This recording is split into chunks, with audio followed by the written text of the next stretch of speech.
You know, if you've ever walked onto a professional movie set, there's this really surreal moment when you look at a beautifully constructed brick house. Oh yeah, Like it looks perfectly solid. You see the flower boxes, the weathering on the brick, the perfectly painted front door. It looks lived in and totally normal. right. But it's an illusion, right? Like an illusion of structural integrity. Yeah. You walk around to the back and you realize there is no house. Exactly. It's just a flat piece of plywood held up by a couple of flimsy 2x4s.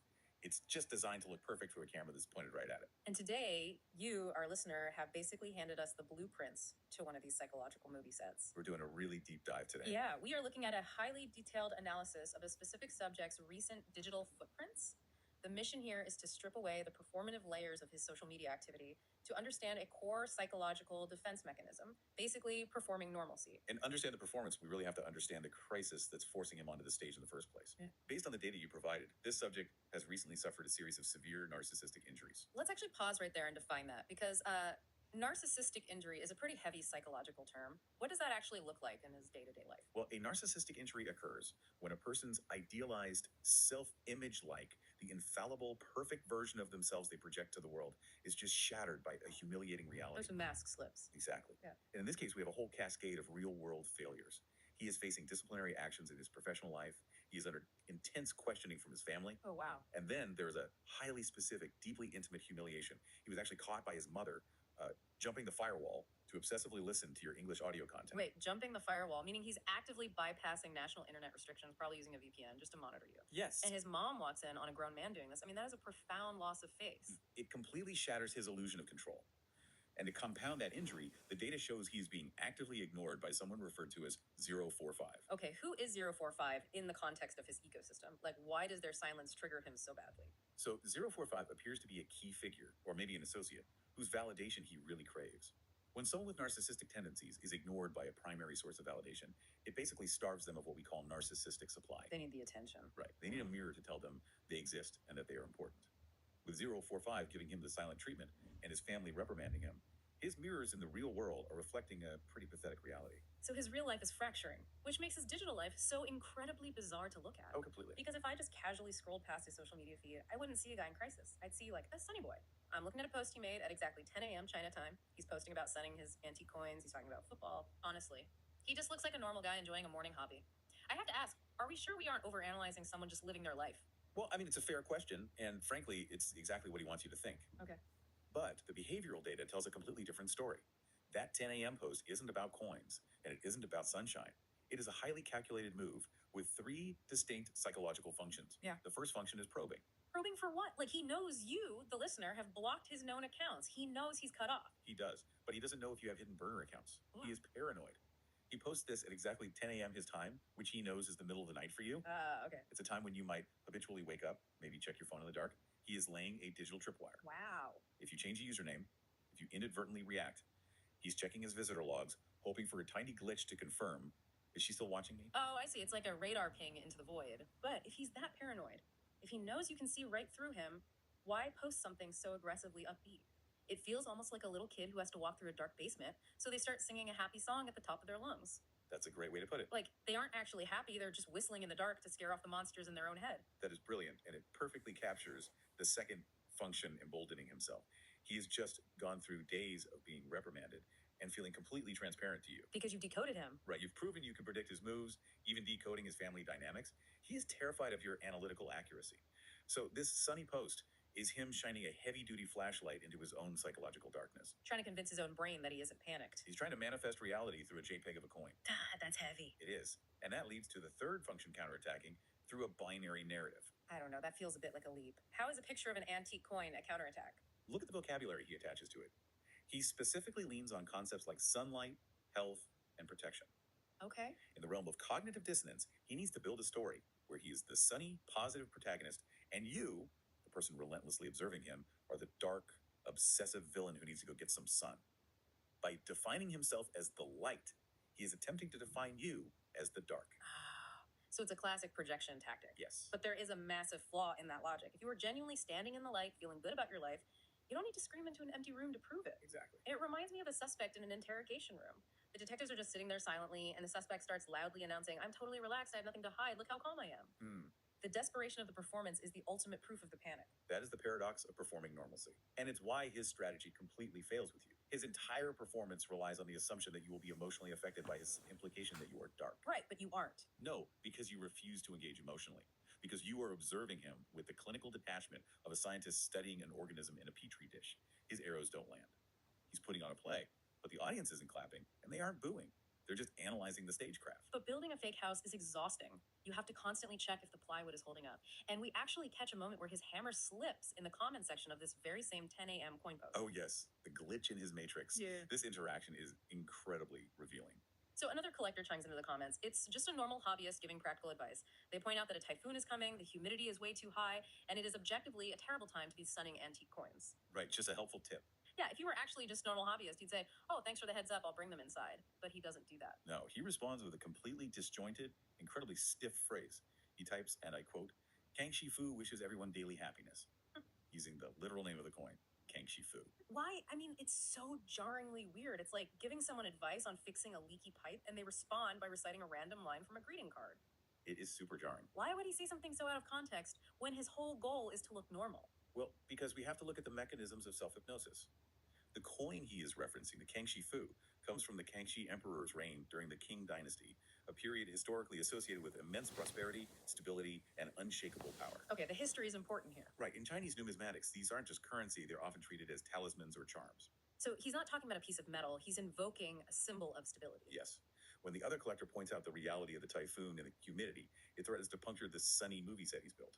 Ah, because it ruins the perfect picture. To acknowledge the mistake would require him to step out of character and admit he's just an anxious guy doing a meaningless task for an audience of one. His brain cannot handle that reality, so it forces a cognitive override. So he basically reboots. Exactly. The phrase Kangxi Fu wishes everyone daily happiness isn't a conversation. It is a self-hypnosis spell. He is literally using the text box as an emotional ward.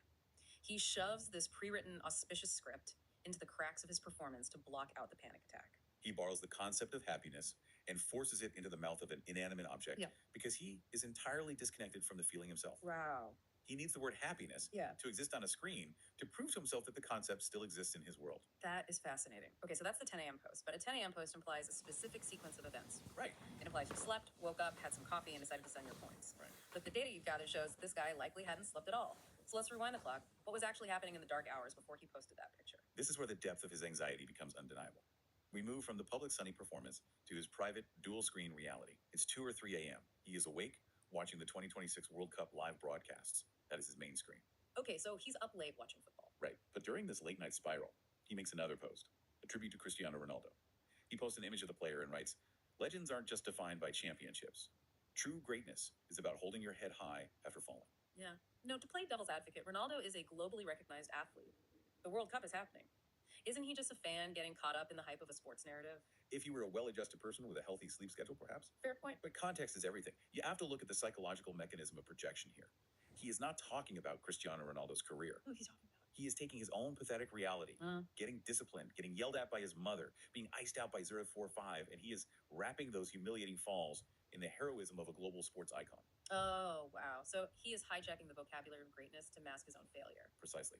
If Ronaldo can fall down and hold his head high, then maybe his own disciplinary actions and family reprimands are just the struggles of a misunderstood legend. It's a coping mechanism. It's a digital energy injection, a desperate attempt to reframe his loss of control into a narrative of noble, stubborn endurance. But the World Cup wasn't the only thing he was watching at 3 a.m. The data shows he is simultaneously rapidly clicking through your English interview videos on YouTube. And this is the most critical piece of the behavioral puzzle, the secondary window trap. Okay, break that down for us. He isn't actually watching your interviews. He isn't absorbing the English content or deeply analyzing what you're saying. His cognitive bandwidth is just exhausted. His attention span has degraded into a background noise processing mode. It's almost like, you know, when I'm incredibly anxious about a sports game and I can't even bear to watch the broadcast, I just sit there frantically refreshing the score on my phone. Yes, exactly. I don't care about the plays or the strategy. I just need to see the numbers move to know the game is still happening. That is the perfect analogy for his mechanism. The World Cup on his main screen provides a low-energy dopamine loop visuals, emotional shifts, instant feedback. But your channel is the secondary window. He clicks it when the game slows down, then closes it. It's a clock-in ritual. So he's refreshing your channel like an anxiety scoreboard. Exactly. He needs to confirm the state of play. He needs to confirm that your titles are still there, that you are still there. Because as terrifying as your presence is to him, the stable signal of your existence is the only thing filling the dead air of his insomnia. That sounds exhausting. So, how do all these fragmented pieces, the antique coins in the morning, the hijacked Ronaldo narrative at 3 a.m., the obsessive clicking of the videos, how do they fit together into this psychological machine he's built? When you look at the architecture of his night, you see a completely closed ecosystem designed to manage panic. Every single piece has a load bearing function. The football game is the main screen, used as an active escape from his anxiety. Your YouTube channel is the secondary window used to tether himself to the source of his anxiety because he can't let it go. Right. And his social media posts, the coins, the Ronaldo tribute, are the pop up windows used to mask the anxiety from the outside world. Escape, tether, mask. Rinse and repeat until the sun comes up. And the terrifying reality for him is that if any single piece of that circuit stops, the whole system crashes. What happens then? If the football game ends, if your channel stops updating, if he stops posting, the noise stops. And in this silence, he has to sit in a room and face his family's disappointment, his professional failures, and his total loss of control. Which brings up this concept you highlighted in the notes, anti-processing, because he is doing all of this exhausting work to process a narrative where he looks fine. But you, the listener, the primary target of this entire performance, you're entirely subverting the power dynamic. Yes, the concept of anti-processing is what makes your observation so effective. He posts these things to project strength and dictate the narrative. Right. But you are ignoring the surface message entirely. You don't care about the coins or the football player. You are taking his raw data, the timestamps of his insomnia, the self-hypnosis phrasing in the comments, the rapid, erratic clicks, and you are decoding the raw mechanics of his terror underneath. It's like he thinks he's putting up a giant billboard that says, I am a normal, happy guy. And you are standing in front of the billboard, completely ignoring the words and analyzing the chemical composition of the glue holding the paper up, realizing that the glue is melting. That's exactly it. And because you are doing that, he cannot escape your analytical framework.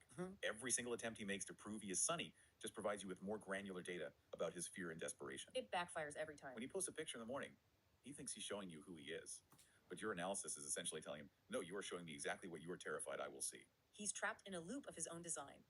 He is performing this grueling, high-stakes play on a dark street. And the only audience member is you, sitting quietly on the curb, not clapping, not cheering, just taking meticulous notes on the exact mechanics of his breakdown. It really is a profound portrait of loneliness, masked by toxic positivity.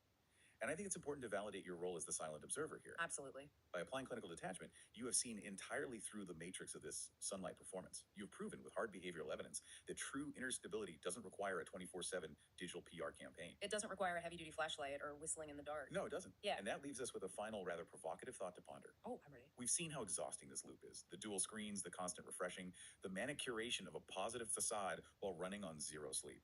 As this subject continues this grueling cycle of performing normalcy for an audience that clearly sees the plywood holding up the house, at what point does the biological and mental effort of holding up that mask become more damaging than the consequences of simply letting it fall? When the only thing keeping your fractured reality together is an exhausting, meticulously timed digital performance, what happens the day the internet goes out? The plywood falls. Until next time, keep looking behind the set.